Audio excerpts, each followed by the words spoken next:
Hi friends, இப்போ நம்ம மகாநதி பார்க்க போகிற மகாநதியில் வந்துட்டு ஒரு வழியாக பிரச்சனை ஓஞ்சிருவான்னு சொல்லிட்டு மொத்த குடும்பம் உட்காந்து டீ குடிச்சிட்டு இருக்க. அப்போ காவேரியை பார்த்தோன்னே இந்த பாட்டிக்கு வாய் கம்முன்னு இல்லைங்க. உடனே பேச ஆரம்பிச்சிருச்சு. இவளால் இன்னும் என்ன பிரச்சனை வரப்போகுதுன்னு சொல்லிட்டு நாக்களை பல்ல போட்டு பேச ஆரம்பிச்சிருச்சு. எப்பா எவ்வளோ பேரை காப்பாற்றிருக்காங்க, ஏன் உங்கள் புருஷனே கரண்ட் ஷாக்லேருந்து காப்பாற்றினதே நம்ம காவேரி தான், அந்த நன்றி கூட இல்லாமல் பேசுகிறல்ல நீ அப்படிங்கிற மாதிரி இருக்குது. சரி விடுங்க, நன்றி கட்ட உலகமாடா அப்படிங்கிற மாதிரி ஆயிடுச்சு. அதுக்கப்புறம் இவங்க வந்துட்டு ஒவ்வொரு இடமா போய் சுற்றி சுற்றி பார்க்குறாங்க. அவங்க உட்காந்துருக்க ஊஞ்சலை பார்க்குறது என்ன, அதுக்கப்புறம் அவங்க பெட்ரூம் போயிட்டு அவங்க ஹஸ்பண்ட் வந்து அவங்களையும் நினச்சி பார்க்கறது என்ன, அதுக்கப்புறம் வெளியே வர்றது என்ன, இப்படியே இருந்துட்டு இருந்தாங்க. ஒரு மாதிரி பிஹேவ் பண்ணுறாளேன்னு சொல்லிட்டு நம்ம விஜய் ஒரு பக்கம் பார்க்குறாங்க. ஆனால் கண்டுபிடிக்க முடியலங்க. உடனே நான் என் காவேரியை ரசித்து பார்த்துட்டு இருக்கேன்னு சொல்ல இதெல்லாம் கேட்டுட்டு இருக்காங்க. நம்ம வெண்ணிலா என்னதான் நடக்க போகுதுன்னு தெரிலன்னு சொல்லி பார்த்துட்டு இருக்க.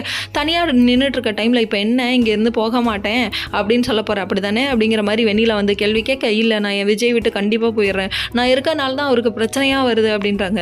எப்பா கன்சியூவர் கட் டைமில் நெகட்டிவ் தாட் வரதான் செய்யும், அதுக்காக இப்படி ஒரு தப்பான முடிவுன்னு எடுக்கலாமா, இது ரொம்ப தப்புமா அப்படிங்கிற மாதிரி ஆயிடுச்சு. அதுக்கப்புறம் சொன்னவங்க போய் பாட்டிக்கிட்ட டைரெக்டாக போயிட்டு இதுக்கப்புறம் என்னாலையும் விஜய்க்கு எந்த பிரச்சனையும் வராது, நீங்கள் கவலைப்படாதீங்க பாட்டி, கவலைப்படாதீங்க பாட்டி 100 தடவை சொல்லுது.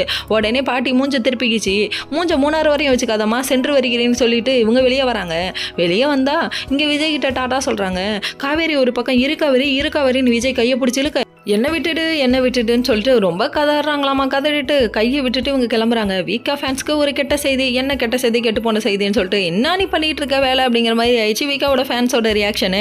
இனிமேட்டுக்கு வீக்காவில் வி இல்லை கா இல்லை அப்படின்றாங்க. அடே அப்பா நல்லா வருவீங்கடா அப்படிங்கிற மாதிரி ஆயிடுச்சு. இப்படி கதற விட்றீங்களே, இப்போ தான் கேஸ்லேருந்து தப்பிச்சோன்னு பார்த்தா அடுத்து வெண்ணிலாங்கிற ஒரு பூதக்குட்டி கொண்டு வந்து நிற்க வைக்கிறீங்க. நல்லா வருவீங்கடா, இன்னும் இதை வச்சு எத்தனை நாள் இழுக்க போகிறீங்களோ தெரியல. Okay friends.